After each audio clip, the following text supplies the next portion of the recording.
Hello, good evening, and welcome to the Majority Show in our new time slot of 7 p.m. on a Wednesday. I'm the host, Mark Devlin. This is Scotland's number one anti-nationalist show. We're going to show that wee clip that's down the bottom there later. We've been beset by technical issues this afternoon, so sorry we're a little bit late coming out of the gate. I'm going to be here with usual co-hosts, David Griffiths and Niall Fraser. How are you guys doing today? Absolutely excellent, Mark. And how are you? Oh, good. Loving the weather. Absolutely loving this highly seasonal weather, which I hope will maintain its niceness for some time to come. Okay, and what are you going to be talking about tonight, David? Well, tonight I'm going to be asking why it is the SNP government is so utterly determined to ruin what is left of Scotland's education system. Yeah, it's a worthy topic. And Niall? I'll be telling you why Sturgeon isn't Scotland, contrary to her claims. Hear, hear. Well, that's another good one. I'm going to be talking about Gordon Brown, Alex Salmond's latest unwanted interventions. Niall? Yes, and of course, you cannot miss it. We've got Zoomer of the Week. That's great. So we will be back in just a second. So...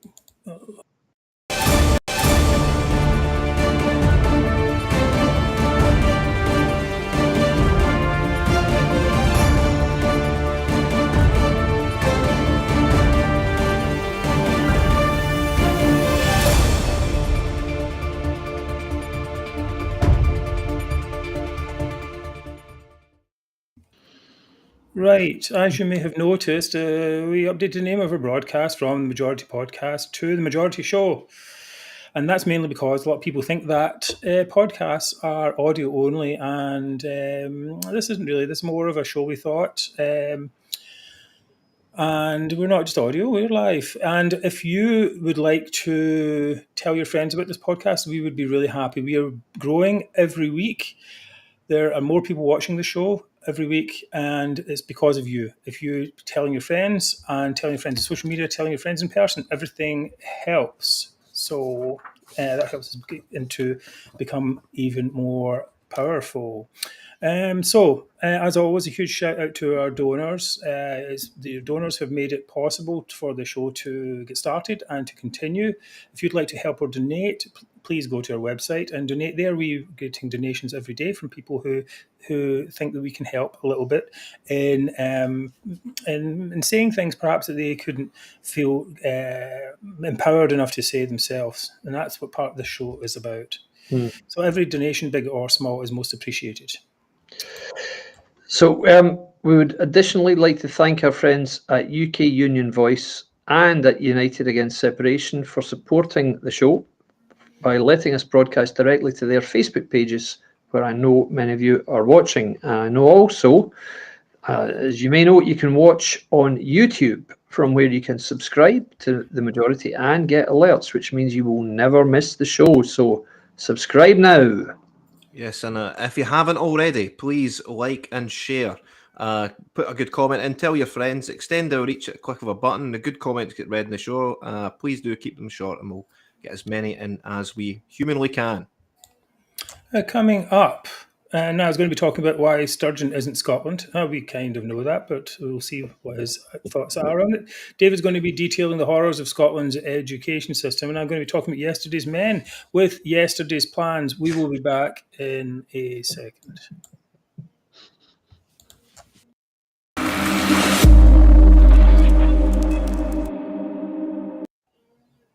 You see that? We've got a nice new like and subscribe part in there. All right, so more unwanted interventions. Last week, David talked about some people coming in to talk about sticking their oar in where it isn't wanted. And this week we had Gordon Brown himself coming in, giving us the benefit of all his wisdom and knowledge. As the founder, one of the founders of the Devolution Agreement or the Devolution Settlement, whatever you want to call it. So anyway, in a long article in the Daily Mail, Gordon Brown said that Liz Truss's statement that she would ignore Nicola Sturgeon was the wrong strategy. And I'm going to read from the article, pull up in a minute. As with Miss Truss's comments on Monday evening, it all suggests that when the leadership candidates think about the union, they don't see any votes in it apart from with their predominantly English membership, and so don't think about how to protect and improve it. Thoughts, David?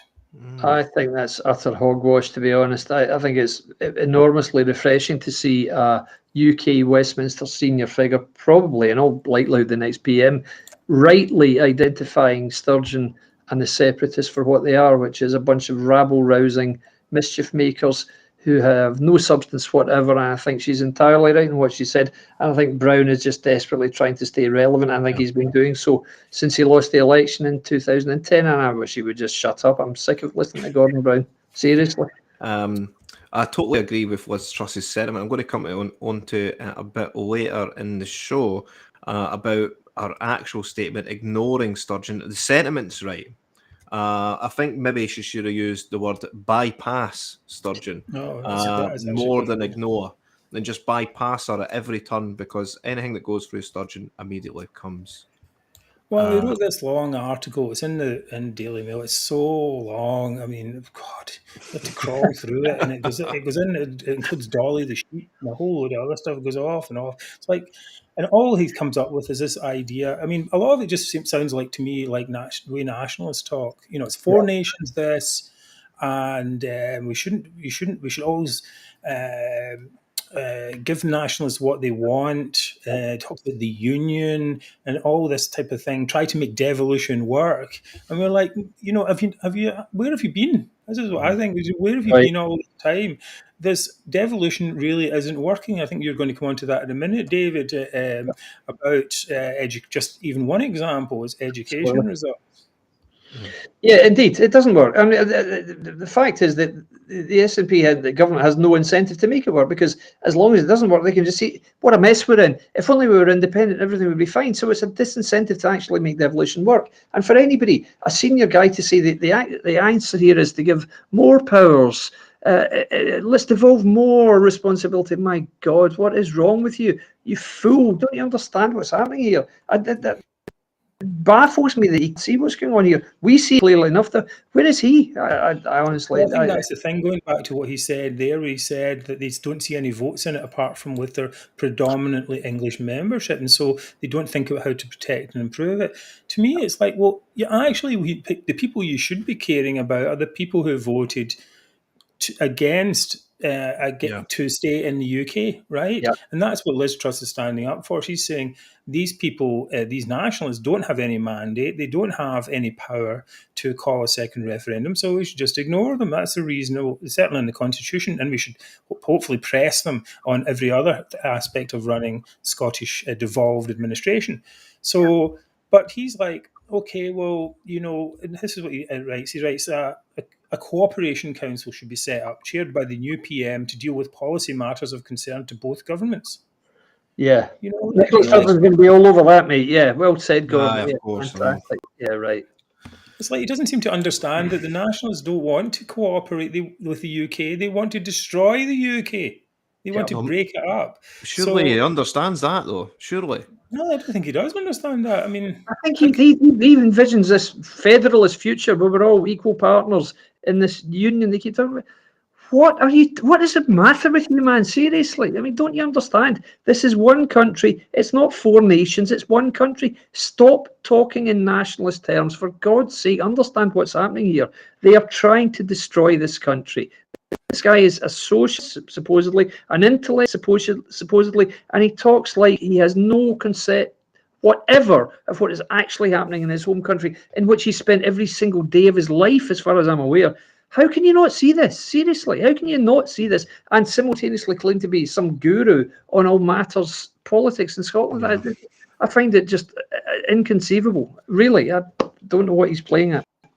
Well, I think you bring up a good point there. He's so desperate for this idea of a federal UK to work that he'll just give everything to anyone who thinks make it work, right? Yeah. And what's happened is the people of Scotland, right, in a referendum, free and fair referendum, they rejected that idea. They said, okay, we'll keep this devolved thing. And even worse, then after the rejection, he gave them more powers. Yeah. All right, it's like, stop that. We want to roll back. We don't want it increased. Absolutely. So these people, the nationalists, do not want to. We do want to not pump want the work with brakes it. a bit. They'd rather be kings of the ashes than the Yeah. princes sharing a pot of gold. Well Right? said, That's it. indeed. Yep. Yeah. Yep. So They we always would go watch on. the UK burn down and say, well, at least we're independent now. And they would say, yeah, isn't this fantastic? So, oh, really? I mean, I question the motives of all of these people. I think they are absolutely criminally irresponsible with this stuff. Really, I feel that strongly about it. Like, it's utterly dreadful. It really is shocking. And he's sorry, I had another bit here. Yeah, what I actually want to do, I think what we actually need from Gordon Brown is actually an apology. I think we need an apology to say, look, if you just stand up and say, look, I screwed up. Devolution, we thought it was going to be a good idea, but we didn't put the checks and balances in. So what's happened was, as some people predicted, it has been taken over by a nationalist administration that basically promotes grievance against the main UK government, whether that government is Labour or Conservative. They're going to just create more and more grievance as it goes along. I am sorry. That's what he should be saying. Gordon, if you're watching this, precisely. unlikely, but if you do, you need to apologise and say, and then we'd respect you. You'd say, I made a mistake, and I'm going to at least fix the worst parts of what I've done. Put in the checks and balances. Get the UK government, work with people like George Folks, who are trying to make the Scottish government accountable, financially accountable, and behaviourally accountable as well, with all the scandals and so on going. And this is what we actually want. Make amends for your mistake, and if you can fix it, at least try and fix what you've got before trying to go on to give them even more. I mean, it's so frustrating when we're actually making quite good progress, I think. If Gordon Brown had come out and said exactly what you had said, Mark, that would have been like a hammer blow, a sledgehammer towards the SNP. An absolute masterstroke. But giving them more power, more appeasement. No, I don't think so. I think it's because, the only thing I can put this down to is because 50% at least of what motivates Gordon Brown is to try and attack the Conservative Party. So anything the Conservative Party does, he will automatically, intuitively attack and say, no, that's not right. They shouldn't have done that. No, what they should have done is this, and he'll come up with some utter hogwash. So I think the desire for federalism is so strong. This idea that the UK can be partitioned into all these little bits, and then each one of them have even more governments, and then they start. It's Cornwall wants to secede, and then the next one wants to secede, and they're all putting grievance against the centre. It's kind of the opposite of what socialism should be about. Socialism should be about, getting people together and devolving it to the point where it can be just to local authorities. Well, that's what we had, local authorities, right? So we don't need a new layer of government. We've shown what's happened here in Scotland. This new layer of government has basically taken power away from local authorities. And that's the thing you should be standing up against. We need more power to local authorities and get rid of this thing that monster he created. So we have 4 strategies. We have 3 strategies, sorry, misprint. Liz Truss says, ignore Sturgeon's constitutional wrangling or constitutional whining. Rishi Sunak says, let's spend more money. And, give him money. Yeah. And Gordon Brown is like, let's make pals with her. Oh, no. Right. Well, I'm with Liz. Gordon Brown's is the worst idea. Quite right. Come on. Right. Okay, but talking about yesterday's men, we'll continue on with Alex Salmond. Yes. And Alex Salmond has been popping up in various locations to tell us his strategy, amazing strategy, which basically is to just declare independence and, let international courts decide. Wow. So he had this thing yesterday. Was it yesterday? Oh, here we go. First of all, it starts with he claims that Nicola Sturgeon should have chosen a Lord Advocate willing to back independence and use Sexit. Right. So this comes from a long piece a transcript actually that came from someone who went to one of his meetings and basically says Lord Advocate should be chosen to fulfil your political aims.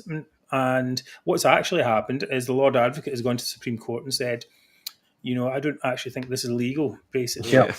We need somebody who says it is legal. Yes, but I talked to various legal scholars, as it were, and they say, well, the Supreme Court is not a citizens' advice bureau for Lord Advocates who cannot make a decision.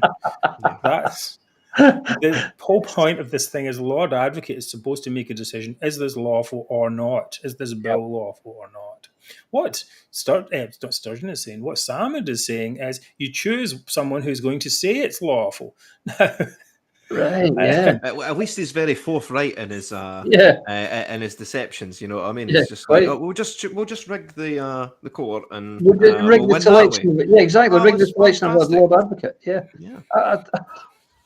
It's just outrageous, and I mean, just like he is yesterday's man. I mean, you have to give it to the guy. He is going around doing things. He is still on the move. Yep. Well, we'll come to what that's about, really, because it seems to me that much of this, his appearance is to take over from Sturgeon, perhaps, when she disappears. Now, Sturgeon today, or I should say last night, in her talk with Ian Dale, said she was staying. She wasn't going to go on to a cushy international job. And that may or may not be true. Perhaps her CV was rejected by Hillary Clinton and her feminist pals. But let's just say she does stay on for a bit. She said she was going to stay on. She wouldn't perhaps fight the next general election. No, the next Scottish election. So right. She wouldn't fight a general election. We know that. I think she was going. Well, we'll see what's going to happen with this Supreme Court thing, of course. Now, what Salmond claims in this, he's going around the country basically saying that, if they get a majority in some kind of democratic event, that he's going to call a constitutional convention and their position will be successfully defended in the international courts.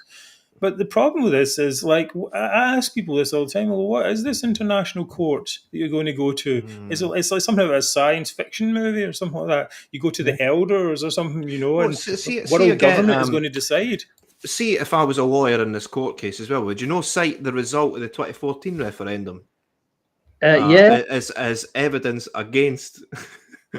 You know what I mean? You know what I'm saying? I don't think this is part of the discussion, I think, because there's a disconnect between the legal arguments and the political arguments. So what they're trying to do, and it was actually the UK's QC put in their case today, and they said, look, there's a lot of political guff really around this.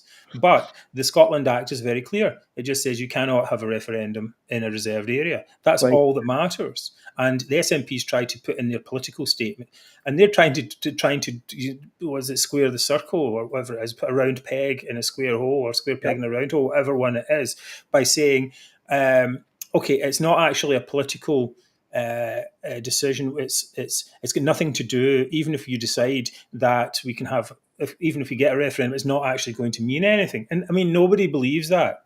But ultimately, that's not even part of the discussion. I think ultimately it is really a thing where they say, where the Supreme Court, their job is to look at the law. It's not to look at the political arguments. Yes. And the law is very clear in that. A servant to the law, not to a government. It's about the law. Well, that's the thing. That's why there's separation. We're seeing that quite clearly with this Alex Salmond saying, well, look, if the law is no good, we'll appoint someone who will subvert it. Yeah. Right. And that's basically what they're saying. And we've seen this anti-democratic streak really come to the fore. But as they know they don't have a democratic path, what they're doing is they're trying to have grab power they're not entitled to. And then they're trying to come up with these schemes, right, which are by their own nature are anti-democratic. I mean, using a referendum using a general election as a referendum, it's nonsense, anti-democratic nonsense. All the while they're saying you're denying us democracy. Yes. This is what I'm saying. Yep. We'll get on to it later on, but I mean, Sturgeon and the truth do not go. No, they don't. They do not go hand in hand, guys. The truth and Sturgeon do not agree. So just to wrap up this section, I guess, with well, I mean, we don't. This whole idea. I mean, basically, Alex Salmond is going around the country saying, "Look, we're going to have some kind of democratic event Yep. that's not an actual referendum, and then we're going to declare independence in some way, and then we're going to go and get international recognition." Now, the only people who are going to ever recognize this internationally are, North Korea and maybe China and Russia. That's about it, because That's anyone actually else is pretty going to scary say, though, Mark. well, I know, but anyone else is going to say, and the UK government is going to say, look, the people of Scotland had an actual referendum. I think that's your point earlier. They had a referendum and they decided that they wanted to remain part of the UK, and that's it. And there's no change. Well, polls are not that important, but the thing is, you can't be running referendums every few years. Absolutely right. And I mean, that referendum was a massive turnout. Was it 88%? 84%. Right, 84%. Yeah, So, and whereas in last year's Holyrood election, the turnout was 63.4%, which means 800,000 people fewer voted last year than voted in the independence referendum. Think about that. That's 1/5 of the population. Amazing, really. Yeah, well, I mean, I think it was a once in a lifetime opportunity. You're going to get out and do it. Of course. If you were going to do that. Really? All this, I don't understand what Alex Salmond's up to. He's out there. Is he making money off this, Mark? Well, he must be. I mean, clearly that's what he's up to. He's staying relevant. He's making some money. The RT gig that he's got's probably dried up.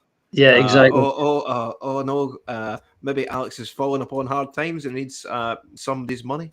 Perhaps that is why he's doing the tour. Well, he still wants to hit back at Sturgeon, doesn't he? Because he feels that she tried to get him jailed, and he's probably got some justification in that. So he's never going to let that go, because he did come very close to a very serious jail sentence for what he considers to be nothing illegal. So he's hurting badly, and he knows that Morell and Sturgeon really were the ones who did that to him. So he's going to carry on being a thorn in their side for a long time. And I'm not even sure he believes a word he's saying about this, because Salmond's he's got great political acumen. He doesn't believe any international court would recognise a Scottish declaration of UDI. He doesn't believe that for 1 second. No, so of course he doesn't. he's just mischief making. He's trying to make life difficult for Sturgeon. And I think what underpins what he's doing is, yeah, well, we know she's trying, and I'm sure she means well, but it'd be a lot better if I was in charge, wouldn't it, guys? And I think that's really what motivates him or gets him out of bed every morning.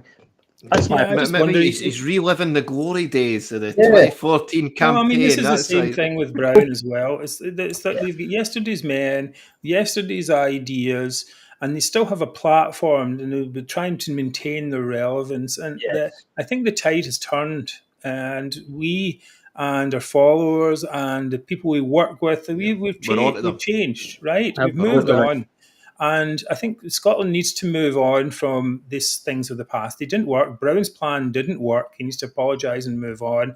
Yep. Salmond should, of course, apologise as well. He won't, but he's out there grifting away. And it's kind of a little bit demeaning, really. I mean, he should. I think if he had he could have become an elder statesman type of thing, and perhaps. Yeah. And restore his reputation, but this grovelling around for international support is really desperate, absolutely straw grabbing. Indeed. Okay, we hope that they will shut up. Yes, well said. Coming up, David is going to talk about Scotland's education fails. And please remember to subscribe to the podcast if you like what you hear. You won't hear this type of discussion anywhere else, in fact. But if you do like it and would like more of it, please do subscribe for YouTube for alerts, and tell your friends all about us. We'll be back in a second.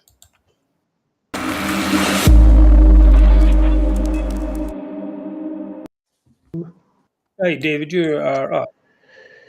Okay, guys. So tonight I want to pose the question: why is the SNP government so utterly determined to ruin what is left of Scotland's once proud education system? Now, this week has seen Scotland's school pupils receive their exam results. Now, the results were somewhat predictable in that the traditional pattern has shown itself yet again, in that the attainment gap between pupils from affluent and non-affluent backgrounds has grown again. That's not surprising, of course, when you remember that 2 years ago, the SNP government's then Education Secretary, John Swinney, intervened when the Scottish Qualifications Authority awarded exam results during lockdown at a time when pupils were unable to sit exams. Now, back then, exam results were based mainly on teachers' assessments of pupils' likely grades because they couldn't sit exams, they weren't able to go to school. Swinney's intervention at the time ensured that exam results for pupils in affluent areas in whose schools pupils had traditionally performed well in the past were marked up. Consequently, as a result, exam results awarded to pupils from schools in less affluent areas were effectively marked down. Now, this quite staggering, unbelievable intervention resulted in the first of two.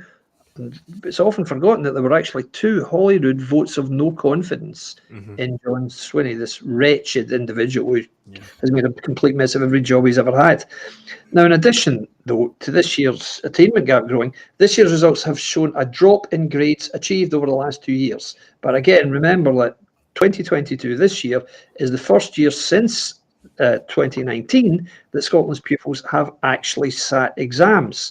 Now, the point I've pointed this, I've been talking about this on Twitter a lot today, and the point has been made to me that, that, okay, exam results have fallen, but remember, these results have actually been achieved because over the last 2 years, exam results have been maybe a bit artificially high because they're based on teachers' estimates of the grades pupils would have attained had they sat exams, rather than the exam results actually achieved this year. Now, when I commented on this today, a lot of people have said that the fault is not with the grades awarded to pupils today. So it's not like today's grades are bad. Today's grades are for real. And so in the last 2 years, they've been higher for understandable reasons. And I'm thinking, hang on a sec, guys, you're opening an awful lot of cans of worms here with this. What do you think of this, guys? I mean, it's clear that the education standard's been dipping. COVID comes along. We've got no kids sitting exams. We then mark them all up. We then have a huge spike in A's. And then when the exams inevitably return, we're back to growing attainment gaps, lower grades. This is where we are. This is where we are. I see what you're getting at now. I was trying to figure out what was this about. So you think basically the idea was to inflate the grades so that the government looked better during this period, COVID. So and even then, they've not even done a good job. Right. So just not only they're saying that the COVID results were better than England, or that their educational attainment was actually better as well. Okay, got you now. Absolutely right. Yeah, that's it. This is my concern with it, because we know that there was intervention, and we know even some of the statements made today by the woman who's the CEO of the Scottish Qualifications Authority actually horrify me. Talking about you made it easier for pupils to attain grades of C. Why did you do that? What was the point in that? Why are you messing about with these levels at which people pass exams? And I find this whole matter massively concerning, guys. Genuinely. Didn't the SQA get reformed or whatever it was after what happened last time? Of course. I think that's correct. I think it was, because if you remember, there was intervention to say a lot of these grades, which were notional, if you like, were at a certain level, and there was a revision of them all saying, oh, no, that school would have done better and that school wouldn't have done so well. And you're thinking, hang on, this is awarding exam results by postcode. So there was, and because there was such a stink, for once, even the moribund opposition parties at Holyrood realised you can't do this. You cannot award exam results on the basis of where people live, on the basis of a postcode. You can't do that.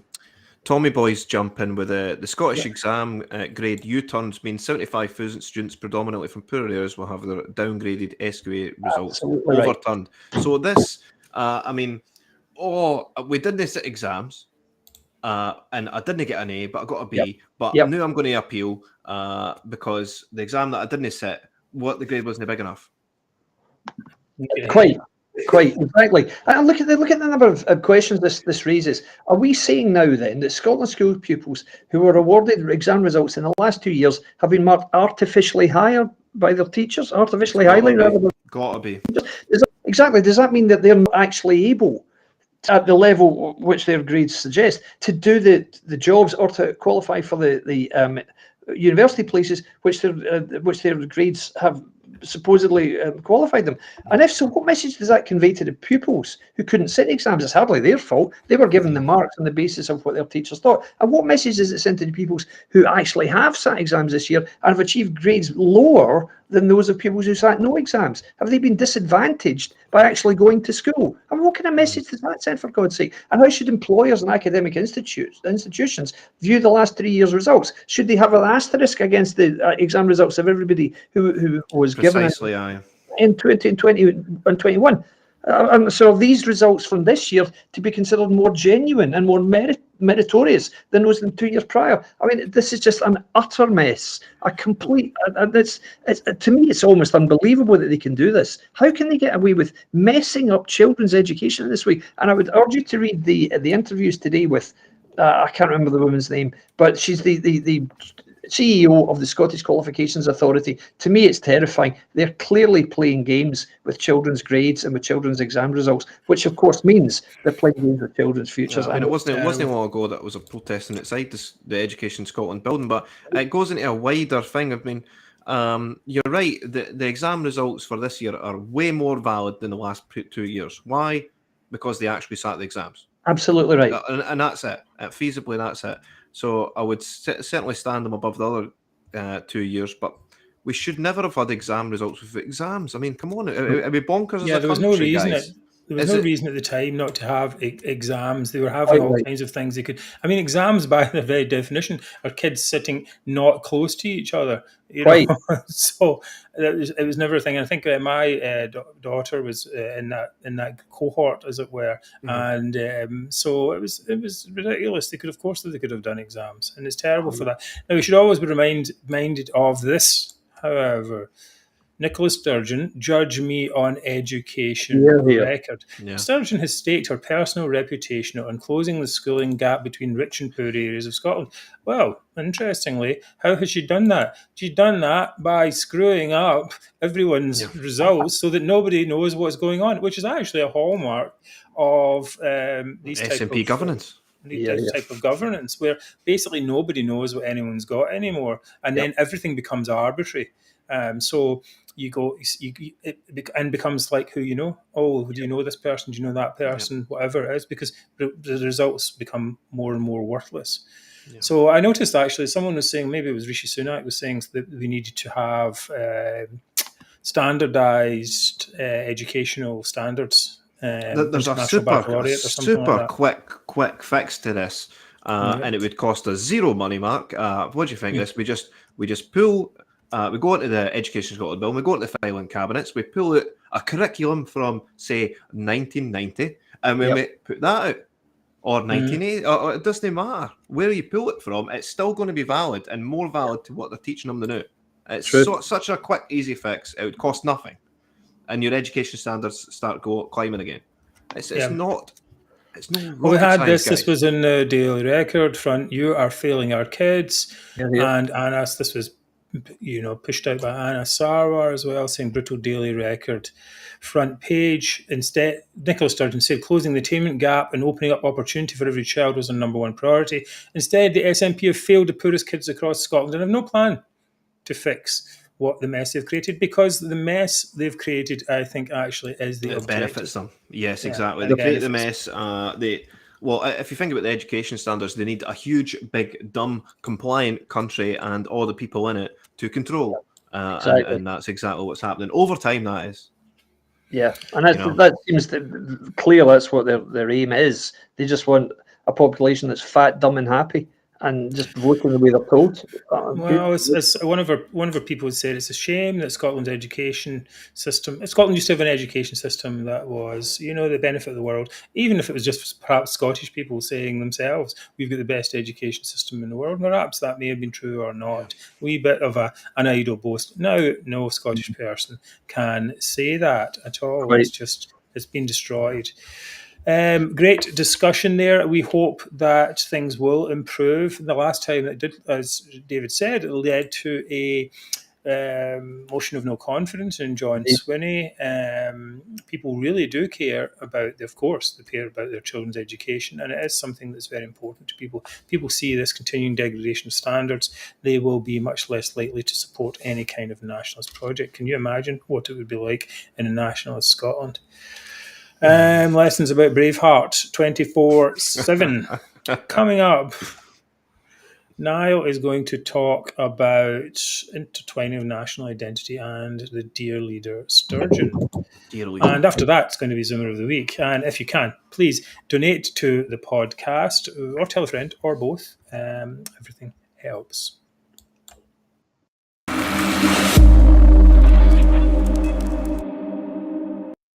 All right, so I want to just pick up on where Mark left. I mean, please do donate. I can't explain just how much we appreciate it, because we're going live from a bunker in Scotland, nationalist bunker, and we are the ones fighting back against Sturgeon. Let's not make any bones about it. We're the ones that are fighting back, and every penny that you give us is ammunition for the cause.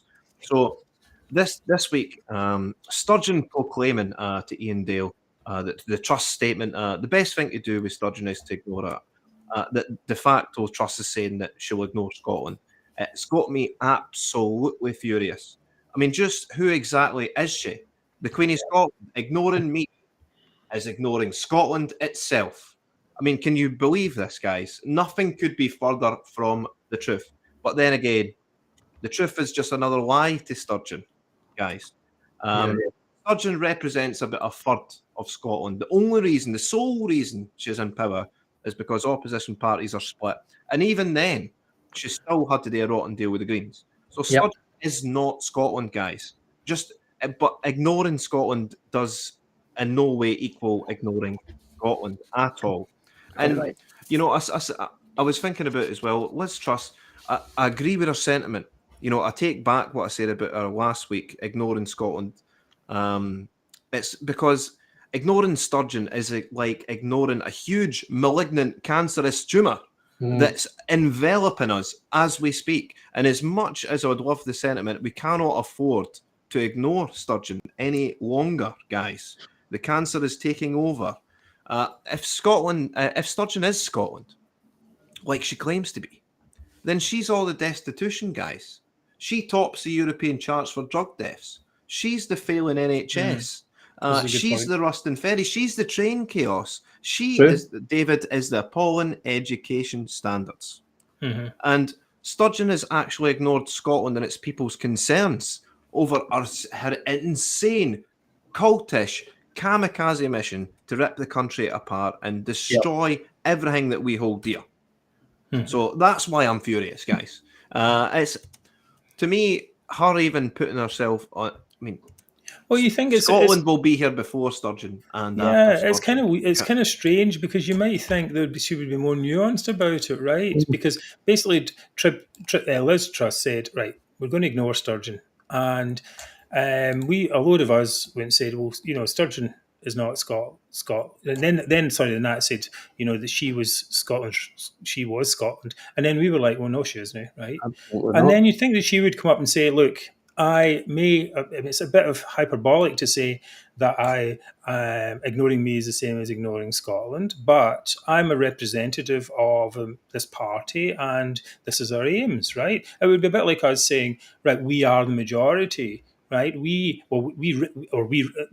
us here talking represent the majority. We don't. We're one of many voices for the majority of Scots who don't want separation, don't want the breakup of the UK. We're just one of many, and I think that's the right answer. We wouldn't say, yeah, of course, everything we say is exactly what the majority wants, because first of all, there's a big tent of people who have all different opinions under that. We have Labour supporters, Lib Dems, and Conservatives, just for a start, right? I mean, just think, everyone listening to all the audience, do you think you are Scotland? I am, the big I am. Come on, guys. It's really. This is the temerity, the sheer vanity of the woman is outrageous. It's off this Richter scale, guys. Come on. Yeah, it reminds me of the nationalist regimes throughout history. They're like one one leader, Yes, one Führer. That's the vibe I get from that. It's like she is Scotland, and she is not allowed to be ignored. It's like, well, we'll ignore you if you like. If we like, sorry, we'll ignore you if we like. It's not up to you. You're just a politician, and not even that. You're a leader of a devolved administration. The tail doesn't wag the dog. You represent, maybe a third of Scots who could maybe be bothered to vote for you, and okay, that's fair enough, but that doesn't mean you represent the other 60 or 70%, and that means you don't speak for them. And I mean, that's the thing. Ignoring Scotland, so she's ignored the 60-70% of us who are against her whole plans. natural life. Yeah, the whole thing is just ridiculous. And she had the temerity as well to say on that thing with Ian Dale that she doesn't lie, and then in the next in the next sentence, she basically says, it's not about separation. That's just a lie. Mark, it's a she says, lie. I've never lied, to my knowledge. To my knowledge, I've never lied. She's lying and misdirecting, and all the time. This whole Supreme Court thing is just a cavalcade of lies. The whole democracy thing is lies. She has no right to go for a second referendum. She spent all this time, her whole adult life, basically not on a lie, that part, but she was fair enough to go for it. But once the people of Scotland rejected it, ever since then she's been lying, because the people of Scotland rejected her plans. And I don't think it's going to end very well for her. If she does stick it out, then it's only downhill, I think, as people get more and more tired of this nonsense. I don't think she'll be able to stand up easily to Liz Truss and people who are actually going to say no. No, we're not for it. A wee final note on this one as well. Go ahead. Sturgeon's name will be in the dustbin. She is not Scotland, guys. We won't even remember she even existed in 30, 40 years. She'll be gone. Well, what did she achieve? I mean, has she actually achieved anything? She's been on the losing side of two referendums, two epoch-making referendums. She lost both of them miserably. So what's she got left? Seriously, she's going to say, "Oh, the people of Scotland voted to stay in the EU." Well, that was a waste of time, wasn't it, guys? Because the people of the UK voted to leave, and the people of Scotland voted to stay in the UK. So, sorry, sweetheart, but you're just... it just seems it's all this trying to fit, as I said earlier, try to fit a square peg in a round hole, constantly bashing against that, against reality, desperately grabbing at every straw they can. Everything, the claim of right, the Constitutional Convention, the Supreme Court, trying to make the tiniest legal judgment, and it's desperate stuff. But the thing is, their followers are carrying their followers along with this. And really, it's really at some point people are really going to wake up en masse, and they're going to. It's a hard rain is going to fall. A wee cult civil war may occur. I firmly believe that will happen. I think they will all fall out between themselves, no doubt. I genuinely do, because they've already split, haven't they, into Alba? Exactly. They have. The reckoning is going to come though when they don't get the referendum next year, which they're not going to. They're going to lose in the Supreme Court, and they'll no doubt say, "Oh, this is terrible English courts," when it's actually, of course, the Supreme Court has nothing. I don't know if they'll be able to get away with that very much, because in recent polling, they basically said that the Scottish people said that if the Supreme Court decides, then they'll abide by that. Absolutely, yeah. I think people understand this is a top level court with proper judges and stuff like that, and so. If she loses I think it's going to be a lot harder for her to pull herself out of that than she thinks it's going to be. I think they're kind of on this sugar high at the moment of, okay, we'll get the Supreme Court thing, but even if we don't get that, we'll get de facto referendum. I think when they don't get the Supreme Court, I think a lot of the energy will go out of it, because they'll realise they don't actually have anything to go on in this de facto referendum. I am conscious that time is moving on, so we will move on. It's coming up. It's the highlight of the week, and be prepared for this amazing new graphic. It is Zoomer of the Week.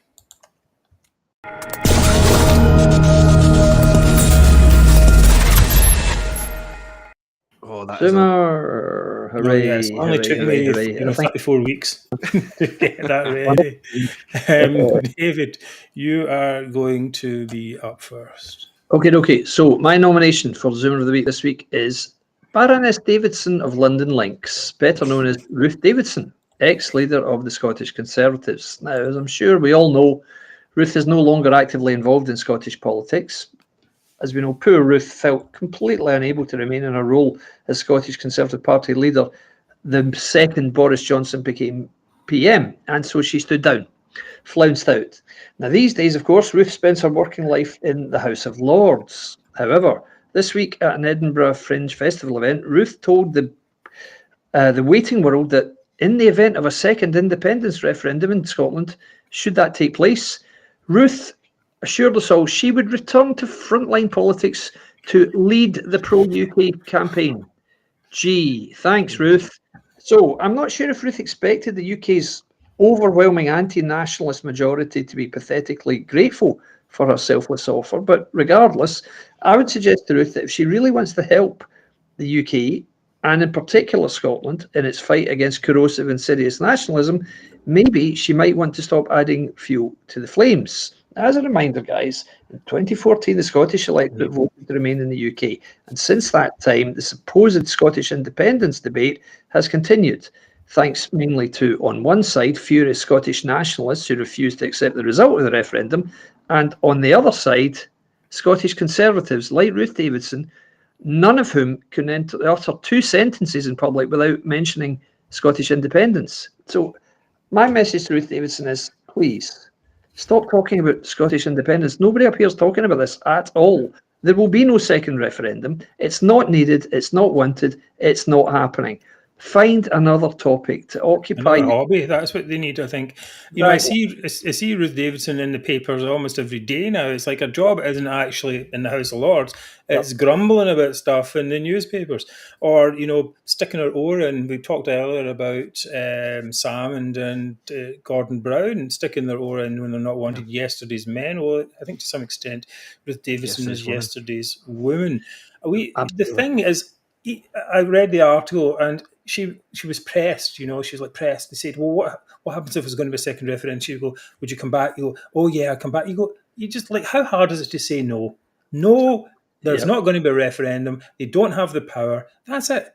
Exactly. Or even just say, I mean, you could even hedge your bets a bit, like, okay, Supreme Court, it's a Supreme Court decision, all right, and we'll see what happens. Quite anything like that. That's not. But not that. It's like, oh yeah, I'm up for the. We're going to fight with the referendum. We're going to fight with. Stop it! Will you just stop? Yeah. Stop feeding the flames of this. Stop doing this. Just we don't want to talk about an independence referendum. Don't be drawn on it. Don't talk about it. Just say there is no path to second referendum. It's not going to happen. Never be drawn. Any talk of it is playing into their game. Of course. Any talk at all of the independence is playing into their game, their world, their narrative. Do not partake, guys. We've done it. We won. All you need to say is, and we do this all the time, what's the path to your second referendum? And if they end up at the UN is going to save us, you just kind of you can laugh at them, right? But we don't indulge currency talk. We don't indulge talk about. I mean, you might say a hard border because that's that's reasonable. What's going to happen, but we don't. What's your currency going to be? Why? Why would you even think? You're not going to get a referendum. So why would you talk about currency? Absolutely right. You just navel gazing. It's ridiculous. So we have another word for that, which I won't mention. Indeed, something. So yeah. So my message. I know a lot of people are saying, "Oh, I like Ruth Davidson." We quite like Ruth Davidson too, but she's making a career for herself right now out of opposing an independence referendum that's not going to take place.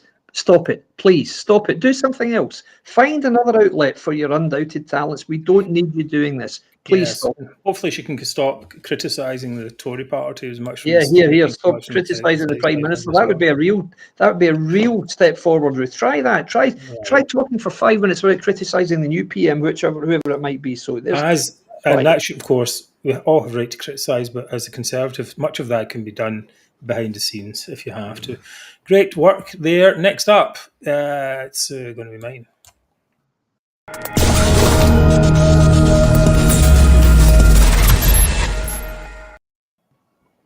What a great graphic. What a great graphic. My Zoomer of the week is this guy, Gordon Ross. He was on the show before. He was he's called Indie Car Guy. He's a I think he's I'm aware. what's Yeah. that guy? A driving instructor in Partick, Oh, and is that right? Is that what he does these videos from his car. That's his IndyCar. Oh, right. Okay. Oh my goodness me. Right, and yes. Anyway, he was on before because he had this. He had the inside line to Mike Russell, and Mike Russell had said to him, "This is the strategy. What we're going to do is we're going to make this. We're going to have an advisory referendum, and even if the pro UK side boycotts it, we get 99%. We're going to go around all the international Community. into the international circuit and try and get support that way." And so it's quite worrying actually to some extent, because they see this as a win-win. Anyway, he did another video just the other day, and he's up to ante and claims that after the claim of right has been invoked, that UK parties in Scotland will be made illegal and banned. Okay, so now I don't know if this will play properly. So if you tell me if you can hear it. And whatever happens on the 11th and 12th of October with the Supreme Court, we are going to have a vote. And that vote will be a yes vote. And when it is a yes vote, no matter how it happens and no matter in what kind of democratic event it occurs, then our government needs to have the backbone to stand up and say, the country has voted for independence. We are no longer part of the Union. We're invoking the claim of right as of now. And from henceforward, all UK parties in this parliament are illegal and banned. That is what needs to happen, and that is what I hope will happen. Well, there we go, Matt. It's quite something, isn't it? I mean, I think we should ban. Certainly, start with us. We're first. We're first. We're the ultra unionists, Matt. Coming live from a bunker, under siege by Sturgeon and our goons. And yeah, this guy. Oh, we'll definitely get him banned first, Mark. Oh, they're coming for us first. So could I suggest we ban his jumper? Why else is he wearing a jumper? I know. In the middle of August, in a heat wave of almost unprecedented levels in Scotland. Why would you have your Christmas jumper on? Whatever your name is. See, there is no in his brain that there's no way we're not getting Scottish independence. Like he's like there is no conceivable way we're not getting Scottish independence. That guy is fully in the cult. Yeah. Fully in. Well, I mean, this is the thing. It's like Braveheart in a bad jumper in a car, and he's sitting there going, he's pontificating as if he's like something. He's got the whole plan. This is the plan. We're going to do this. We'll have a democratic event. What is that democratic event? Oh, if you asked him like de facto referendum, you're like, well, that's not going to work. We'll just ignore that.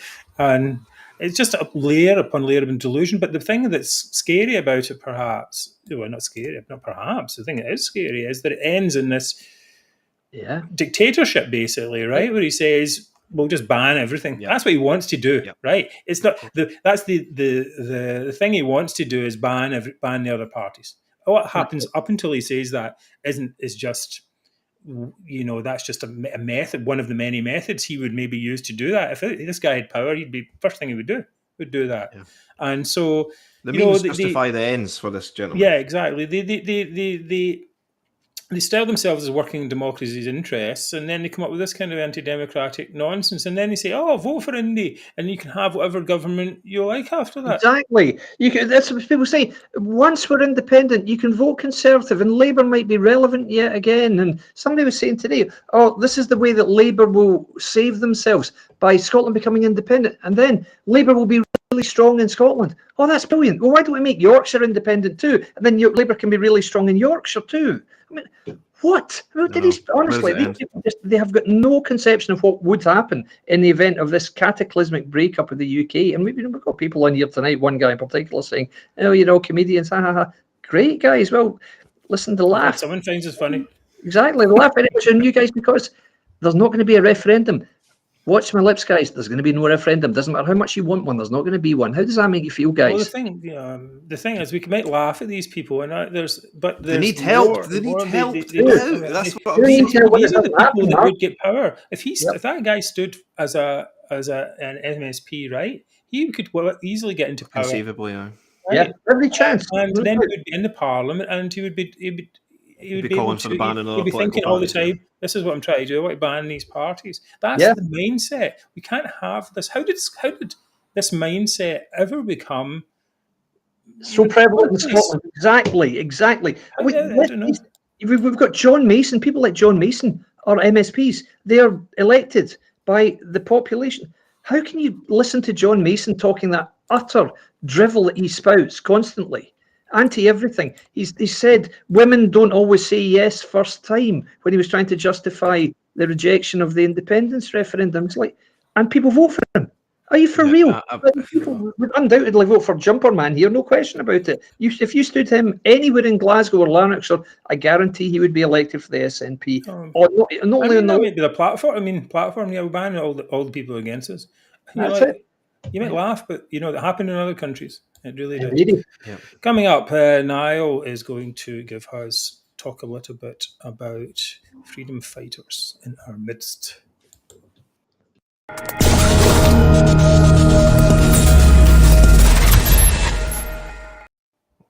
I just can't get over how good that graphic is. Thank you so much for that, Mark, and your hard work. Right, so if we could play the video first and just All right, here we go. just enjoy it for a moment, guys. Just sit back.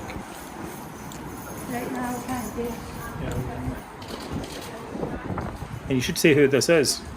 This is the Scottish Resistance, right? And we're going right into the Scottish Power headquarters, guys. Well, it's a sit-in. Wonderful. And that's Mr. Clerk in there, isn't it? Yes, at the desk asking for the boss, man. Look, we need to speak to the boss. Stop high energy rises! Stop killing the people! Tax 50%! Taxes robbing elite at 50%! People are going to die this winter. Electricity and gas prices are rising up to 150%! £4,200! £4,200! Right. That's Okay. it. Right, gentlemen. Where to start with this? So this is, for me, quite insidious, actually. Oh, okay. I'm going to go dark on you for a second. Okay. First of all, the whole group is called the Scottish Resistance, and they are my Zoomers of the week. They stormed the offices of Scottish Power and protest high energy prices, right? Sean Clerk, you see him in the video there, he's the man in the front with a wee sign, trying to get the boss man's attention. This is an occupation. This is an occupation. But what he's saying there isn't too wrong. You see where I'm going with this? Look, yes, people are going to be facing difficulties with energy prices. People are getting ripped off by the energy companies. People are or may die due to the cost, right? But why is an independence group doing this? Why is a fringe indie group trying to broaden their base, protesting something that affects everyone? Do you not think that's dirty tactics, guys? It's capitalising on people's misery by drawing them towards a cause, compounding their misery. You see where I'm going? I think this is it might be a Salmond tactic to send these intelligence-deprived gentlemen into a group, situations like this, and just proclaim it's for Scotland. Yeah. Whereas it's a thing that affects everyone. I mean, are they going to show up at food banks and say, this is the Tory austerity, so Scottish independence? Are they going to show up at other places? Drug consumption and do these whatever. things? Yes. I see all the comments coming in. Yes, it's worldwide. I know all this, guys. There was a great comment that came in earlier as well. Where's your bunker? Rita Johnson asks. You will never know. We're always on the move. We're constantly It's a secret. Yes, it's a secret. We're on bunker. VPNs. Nobody knows our locations. We're safe as houses, guys. Underground, 10 levels underground. So it has been a great show. But do you see what I'm getting at with these guys? No, I get it. It's an independence group that is they're trying to capitalise on a thing that really does affect everyone. And I'm actually behind his message, if you see what I'm saying. Of course, no, of course, that's the point. They're trying to Yes. grab people in something that's not it's Nothing, different as well, exactly. right? It's got nothing to do. Exactly. Nothing That's right. really to do with them, and Sturgeon is out there moaning about it and blaming Westminster, right? It's the same kind of thing. She's saying, "Oh, we can't do this and we can't do that, whatever, without the levers, that's not. I don't think that's the case. I think she can certainly do things to, even for show. She could certainly do things to stop to help people. She could cut off the 20 million that she's been set aside for an independence referendum for a start. She could get rid of all the civil servants who are working on that. And there are things that she could do, but she won't do. All priorities. While we're here and while we're on the topic of energy companies, it wasn't an Alan Jack with a comment that brings us all back. What happened to Nicola's not-for-profit Scottish energy company? Remember that, guys? Remember? Sure. I remember. I actually thought it was a great idea. Maybe we should nationalise energy and make sure it's all cheap and prevalent and everyone get cheap energy. Oh, wait. Another Sturgeon plan. Gone. Yeah. Money gone. But the important thing was it got the headlines, right? Where's Sean Clerkin at the pretendy office at the new Scottish energy company? Where's the protest there, Sean? Yeah, good idea. Sean, if you're listening, where? Yeah. Who caused this, Sean? Sean, Indeed. are you listening, Sean? Like I'm telling you, these guys, if they were to put their focus on the actual root cause of it, they might actually get things done. Yep. Well, I don't know. They seem pretty inept in general. He couldn't even get when he did his flag burning. He couldn't even get the flag on fire. It's like alternative comedy or some kind of performance art. Performance art. Yes, that's what it is. It's kind of like that. Okay, David, you can decide this week's Zoomer. Right, there is clearly only one winner this week, and that is anyone who wears a Christmas jumper in a heat wave in August. Doesn't matter what he says, he's going to be Zoomer of the Week. So, mate, can I just thank you, because you've shown just how wholly out of touch you are as a human being with what is happening in Scotland today. So please, whatever your name is, Gordon Ross, John Duncan, IndyCar man, you are the Zoomer of the Week. Okay, well, we'll have to get that message to him at some point. Well, it's been a great show as well. We're running a little bit late. We had some technical issues at the beginning, so we're very glad that you have been able to stay with us. We'll be back for another show, The Majority Show, next Wednesday, August 17th, our usual time, 7 p.m. Thank you to Mary, who has been doing all the comments. Where is she? Yes, thank God for Mary. Oh, there you Hello, go. good evening, everyone. Hope you've enjoyed the show tonight. Ooh, it's been interesting. We have enjoyed the show. We have lots of great comments, so please keep bringing them in. I'm going to just turn you off for a second. Oh, no, that's not your sound. Don't know how that works. All right. Thank you to the donors. If you can donate, please do so. We'll just go to our website. Yeah. And anything small, a few pounds a month, anything like that would be really, really appreciated. Helps keep the podcast going, helps keep the majority going, helps us push your voice a bit more forward. And we're having some good success so far. Definitely. Any thoughts of the week, Mark? No, well, we'll come to that in a second, but we've still got to say about the subscribes. I'll just do this. Yeah. For majority I did the donation, but you were supposed to do that. Okay. Yeah. Find The Majority Show on Google, guys, and subscribe on the YouTube channel. Well worth it. Really, you'll never miss the show if you do. Yeah. Okay. Right. Okay. Thank you. And yes, exactly. Now we're on to the thought of the week. Anglophobia in general, nuttery, you see, rising every day isn't a new feature of the SNP. It's always been there. Salmond and Sturgeon were able to mask it for a while, but as their hopes fail and the crazy is coming back, expect more as reasonable people realise the jig is up and the movement reverts back to its crazy, Anglophobic, greedy, selfish, nationalist roots. Yeah. We will be back again next week. Thank you very much to all of you for watching, and we'll see you again. Take care. Yep. Good night, guys. All the best, everyone. Good night.